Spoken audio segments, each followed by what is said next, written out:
Picture a bar. It is in Washington, D.C., K Street to be specific, just 3 blocks away from the White House. It is a Friday evening in late March, and you see wooden bar tops, leather seating, a live band playing jazz in the corner, and monogrammed matchboxes on every table. And trays after trays of Pinot Grigio moving through the crowds that include journalists, Hill staffers, and lobbyists. It is basically the kind of place where people come to be seen and to network. It is all about power. And then you notice the walls. Every surface is covered in screens, dozens and dozens of them, each showing something different. Live social media feeds, financial data scrolling in columns, real time tracking of flight movements across the Middle East, where a war has been going on for 3 weeks now. And in the center of that room, a giant glowing sphere cycling through numbers, odds, and market probabilities, all updating in real time how money moves around the world. And wait, that's not it yet. On the long touchscreen that is built into the bar top, the kind that looks like it belongs in an actual war room, you can scroll through what people are currently putting their cash on. How many more weeks will the Iran war last? Will a nuclear weapon be detonated anywhere in the world before this year is out? Will a specific Trump cabinet member be the first one to resign? I'm not thinking Pete Hegseth, you are. Will Elon Musk win a particular court case? And then, at the very bottom of the scroll, will Jesus Christ return before Grand Theft Auto 6 comes out? Nearly $4 million were wagered on that one, by the way. At one point, the second coming was sitting at 48% odds, a number that would make most people pause before laughing it off. This bar that we're talking about is called the Situation Room, and it opened 3 weeks after the Iran war started. It belongs to a company called Polymarket, one of the two prediction market platforms alongside its rival Kalshi that together processed over $40 billion in bets last year alone. Both were founded in New York, both are now valued in the billions, and both built on one idea: that having an opinion about the world right now is something that you can trade like a stock. Now, here is why we should be tracking this. As most of us will remember, India banned online money gaming last year, partly over addiction concerns and partly over how easily these platforms allowed manipulation. Now, if I were you right now, I would be thinking, then why are you still telling me this? Because if you log on to Polymarket right now and type India in the search bar, you will see active bets on the upcoming Indian State Assembly elections.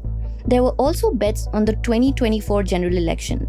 And when the results came out, when exit polls predicting 350 to 400 NDA seats turned out to be spectacularly wrong and the BJP fell short of a majority of its own, prediction markets had been pricing in uncertainty for weeks. While every Indian news channel was projecting a landslide, anonymous strangers on the internet were doing the opposite. They were hedging. They may not have called it perfectly, but they were asking the right question when our own pollsters were not.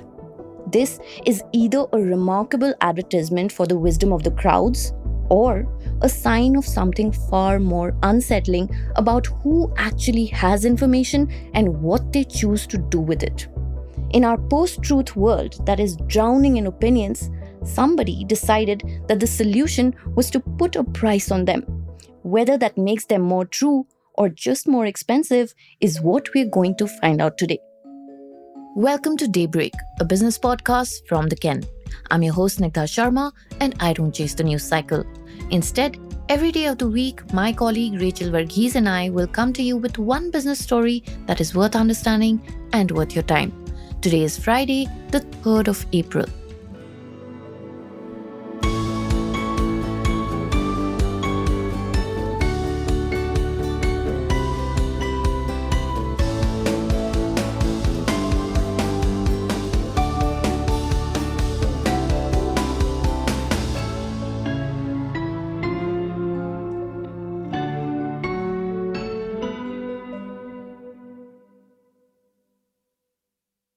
To understand how we ended up in a bar in Washington serving cocktails next to live war betting, You have to go back further than Polymarket or Kalshi.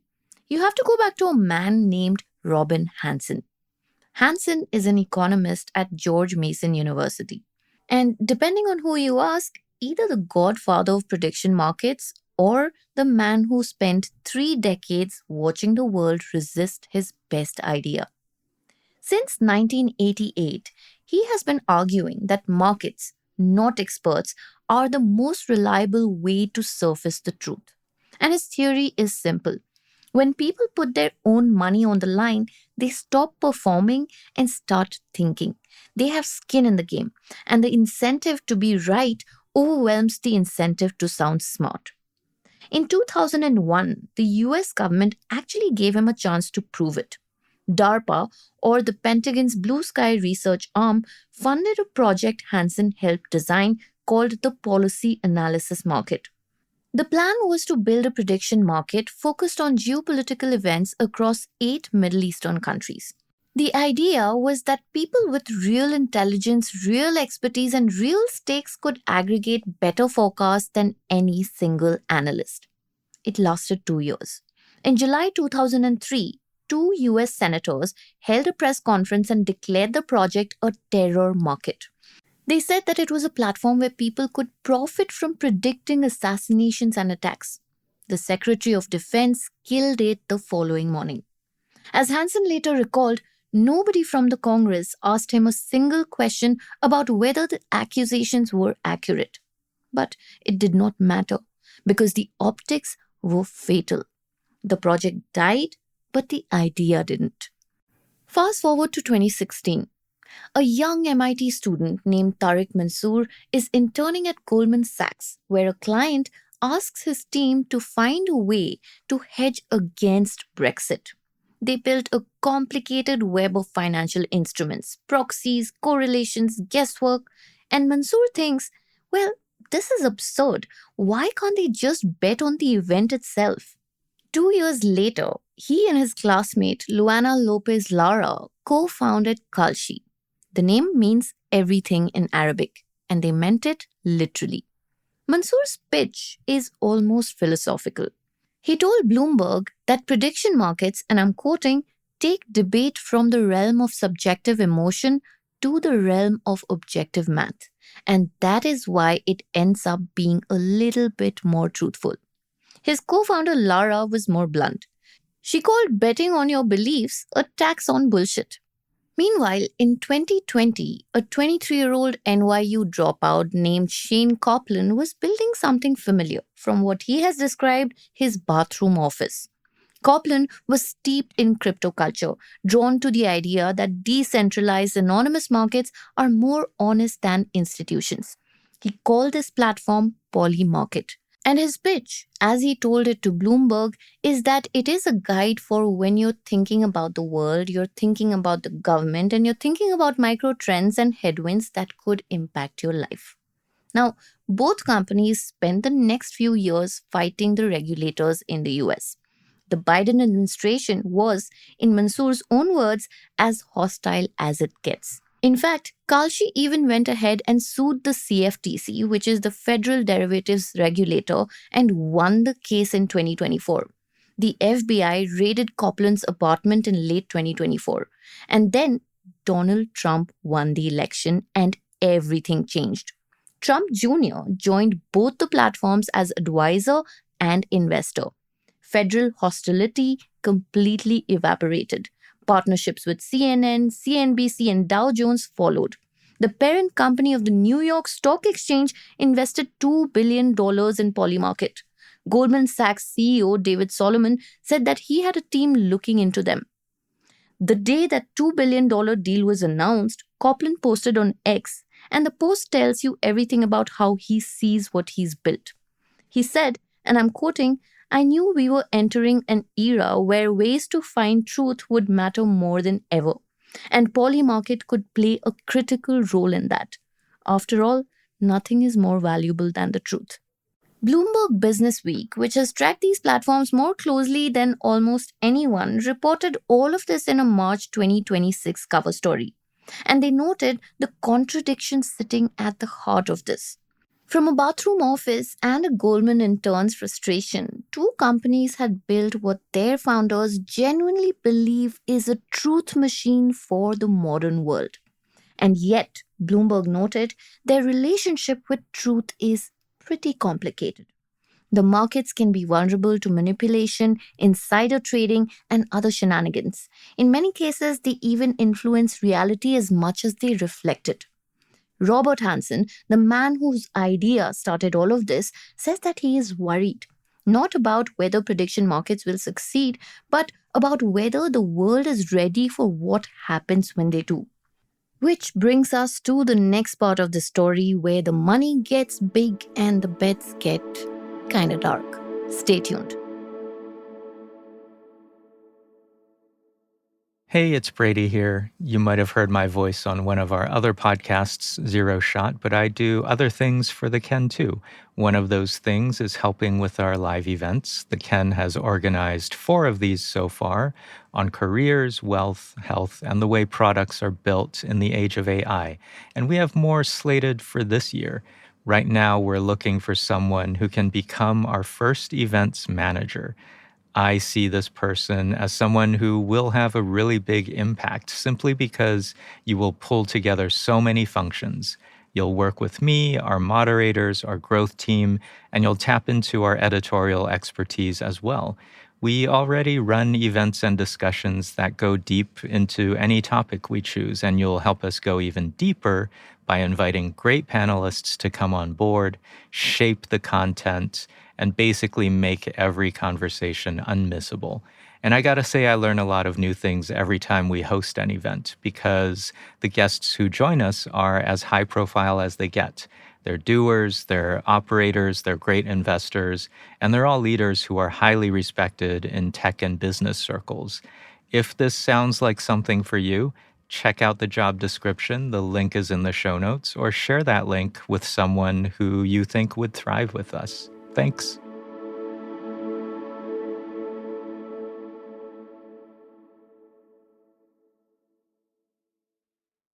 Here is a question that is worth sitting with. If a prediction market works by aggregating what thousands of people genuinely believe will happen, what happens when some of those people don't actually have to believe anything because they already know? Let's start with January this year. A brand new account appears on Polymarket created just days earlier, and it places 4 bets, all on the same theme: that Venezuelan President Nicolas Maduro will be removed from power imminently. The total stake is over $400,000. Hours later, US Special Forces actually descend on Maduro's compound. The account collects its winnings and goes quiet. Nobody knows who placed those bets. And then in February the following month, in the weeks before the United States and Israel launched their strikes on Iran, a single anonymous trader placed dozens of bets on Polymarket, all correctly predicting the timing and the nature of the US and Israeli military operations. That trader won 93% of their 5-figure wagers on the unannounced military strikes. This is according to an analysis by blockchain analytics firm Bubble Maps. Total profit, nearly $1 million. A separate group of 6 accounts, all also newly created, made another $1.2 million collectively by betting that the US would strike Iran, buying their positions just before the attack began. Federal prosecutors in Manhattan are now exploring whether these trades violated insider trading laws. Senators from both parties have introduced legislation to ban federal officials from trading on prediction markets at all. Polymarket's response to all of this has been instructive. After each suspicious trade, the company pointed to the blockchain's transparency. They said anyone can see the activity after the fact, which means that bad actors get exposed quickly. What they didn't address, however, is the more uncomfortable fact. Transparency after the fact means that the trades already happened and the winnings are already gone. And the people on the other side of those bets, the people who lost, had no idea that they were actually playing against the house. There is also another deeper problem. Polymarket's own CEO, Shane Copeland, once told Axios that it was, and this is a direct quote, super cool that his platform creates a financial incentive for people to go and divulge information to the market, including potential insiders. In other words, the leak is a feature, it is not a bug. The market gets more accurate when insiders place bets. The fact that this might involve classified military intelligence or the lives of soldiers or the stability of entire governments, these are the details that founders are still working through. This is where India comes back into the picture and why this story matters beyond America's borders. India's online money gaming was a different beast to what Polymarket and Kalshi are doing. We were not betting on elections or wars or central bank decisions. We were mostly betting on cricket and fantasy sports. And even that was enough to cause serious damage. Families lost their savings, young people fell into debt traps. The government's own press statement when the law was passed last year said, families have lost their savings, young people have fallen into addiction. In some heartbreaking cases, financial distress linked to these games has even led to suicides. So, we banned it. And in hindsight, that ban may have been better timed than anyone realized at the time. Because what America is building right now is the next stage of exactly that impulse at a billion-dollar scale, with the critical difference though. They are not placing bets on whether their team wins on Saturday. They are placing bets on whether their country goes to war, whether their government falls, or whether someone dies. And someone placing those bets may already know the answer. And that is the experiment that America is running. And India, for now, we are watching from the outside. Except not entirely. Because if you go on Polymarket right now, as I told you, and search for India, you will find over 100 active markets. There are bets on upcoming state assembly elections, on RBI policy decisions, and on whether there will be a military clash between India and China. Someone is placing those bets. Are they all doing it from outside India alone? Who are these people and what do they know? And what does it mean that random anonymous strangers are pricing the probability of events that will affect hundreds of millions of people with no accountability, no regulation, and no address that we can write to? This is the question that I will dig into in another episode of Daybreak. So, you see, prediction markets started as an economist's elegant theory about how crowds aggregate truth. Robin Hanson spent 3 decades trying to convince the world that his idea was worth taking seriously. The world finally listened. The question now, though, the one that nobody running these platforms wants to answer directly is whether the truth that they are aggregating belongs to a crowd at all, or whether it belongs to whoever got there first. Do let me know what you think of this episode, and also if you know anything about prediction trading in India, or if you know of people who are using these platforms somehow, please do write to me at snigdha@theken.com with prediction trading in the subject line. If you're worried about revealing your identity and want to stay anonymous, I promise that will be my first priority. I would really like to know more about this. Thank you in advance. I'm looking forward to hearing from some of you at least.